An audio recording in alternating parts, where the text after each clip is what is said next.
আজকে আপনাদের এখানে ইন্টারনাল ফায়ার ডিল হচ্ছে। এই ফায়ার ডিলটা আপনাদের প্রতিষ্ঠানে নিজেরাই করার কথা। আজকে আমি এখানে উপস্থিত হয়েছি মূলত আপনাদেরকে দেখার জন্য, প্রতিষ্ঠানটা কোথায় এর অবস্থান জানার জন্য। আগুন লাগলে আমি কোন রাস্তা দিয়ে এখানে গাড়ি নিয়ে আসবো এটা দেখার জন্য। তাছাড়া আগুন লাগলে আমি এখান থেকে কোত্থেকে পানি নিব, হাইড্রেন্ট পয়েন্টটা কোন কোন জায়গায় আছে এগুলি দেখার জন্য আসছি। তো এই দিক দিয়ে ফায়ার ফাইটিং এর দিক দিয়ে প্রতিষ্ঠান অনেক স্বয়ংসম্পন্ন। তো ড্রিলের বিষয়ে একটু বলি।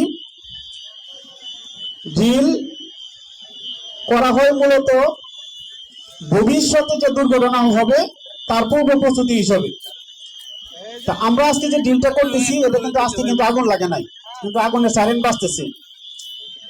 এটা হচ্ছে ভবিষ্যতের জন্য, যদি কখনো আগুন লাগে এই সাইরেনটা আজকে একজন বাজাইছে, তখনও আপনাকেও বাঁচতে পারে, কেউ নিজে বাজাইতেও পারে।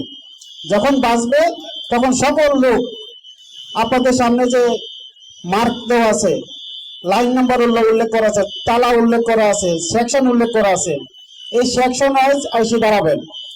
আপনি যদি এখন আইসে দাঁড়ায় অভ্যস্ত না হন তাহলে ওই সময় আর দাঁড়াইতে পারবেন না, ঠিক আছে? দুর্ঘটনার সময় দাঁড়াইতে পারবেন না। আমি এখনো দেখতেছি আপনাদের লোক নামতেছে। যদি আগুন লাগে তাহলে একজনের মাথার উপর দিয়ে আরেকজন নামবে, ঠিক আছে? এত সময় লাগবে না। তো আমরা ড্রিলের বিষয়ে বেশি কথা বলবো না, আপনাদেরকে শুধু বলি যখন আপনারা নামবেন তখন আর পিছনে ব্যাক করা যাবে না। যখন এদের নামা শুরু করবেন পিছনের দিকে ব্যাক করা যাবে না। নামার সময় স্যান্ডেল পরিহার করতে হবে। আমরা দেখি অধিকাংশ দুর্ঘটনা যে ঘটে তার অধিকাংশ স্যান্ডেল জনিত কারণে। স্যান্ডেল পরে যখন নামতে যায় কেউ, পিছন থেকে আরেকজনের স্যান্ডেলে পাড়া দেয়, তখন ওই লোকটা পরে যায়, যে পরে যায় তার উপরে আরো অনেক লোকজন পরে মানুষ মারা যাচ্ছে। তা আমরা স্যান্ডেল পরে কখনো নামবো না। যখন এই ধরনের সাইরেন করতে স্যান্ডেল ছাড়া নামবো। যদি শু কেস থাকে তাহলে ভালো, নইলে খালি পায়ে নামবো, নইলে আমরা খালি পায়ে নামবো। আর এই যে লাইনটা দিছে 5 মিনিট আপনারা দাঁড়াইতে পারলেন লাইনে, আপনাদের প্রতিষ্ঠানের সবচেয়ে বড় বড় কর্মকর্তারা কিন্তু রোদ্রের মধ্যে দাঁড়ায় আছে, ঠিক আছে? তা আপনাদের উচিত ছিল আপনাদের ছাত্রদের অনুসরণ করা, লাইনে এটা দাঁড়ানো। তো আজকে আমি কথা কম বলবো, যদি আরেকদিন কোনোদিন আমার সুযোগ হয় তাহলে কথা বলবো। আমরা শুধু একটা কথাই বলি, প্রতিষ্ঠানকে ভালোবাসবেন। প্রতিষ্ঠানে আগুন লাগলে নির্বাপনের চেষ্টা করবেন, আপনার সর্বোচ্চ দিয়ে আপনি চেষ্টা করবেন। যদি আপনি নির্বাপন করতে সফল হন তাহলে আপনি চিন্তা করতে পারবেন আপনি কি কাজটা করলেন। আপনার জন্য একটা ফ্যাক্টরি বেঁচে যাবে, এত এত মানুষের কর্মসংস্থান থেকে যাবে, অনেক মানুষ মারা যেতে পারতো, সেটা আপনি রোধ করতে পারলেন।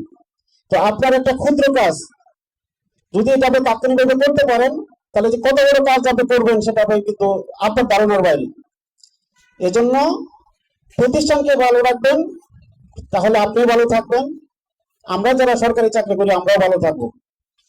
তো আজকে এখানে আপনাদের কর্মকর্তারা উপস্থিত আছেন, আমি সর্বশেষ তাদেরকে কিছু বলার জন্য বিশেষভাবে অনুরোধ করব। আসসালামু আলাইকুম। আপনাদের সবাইকে অসংখ্য ধন্যবাদ যে আপনারা ফায়ার ড্রিল বাজার সময় আপনার নির্দিষ্ট সময়ে এসে উপস্থিত হয়েছেন।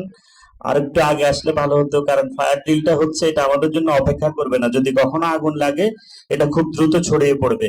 তাই আমাদের সকলের উচিত যখন ফায়ার ড্রিল বাজবে আমরা নির্দিষ্ট সময় নেমে যাব। আরেকটা জিনিস খেয়াল রাখতে হবে, আমরা নামার সময় যেভাবে নামবো সেটা হচ্ছে দৌড়ার থেকে একটু আস্তে এবং হাঁটার থেকে একটু জোরে, এভাবে নেমে আমরা অ্যাসেম্বলি পয়েন্টে উপস্থিত হব। আর উনি তো আমাদেরকে সবকিছু বলে দিয়েছেন, আমরা সেই অনুযায়ী আমাদের নির্দেশনাগুলো পালন করব। ধন্যবাদ সবাইকে।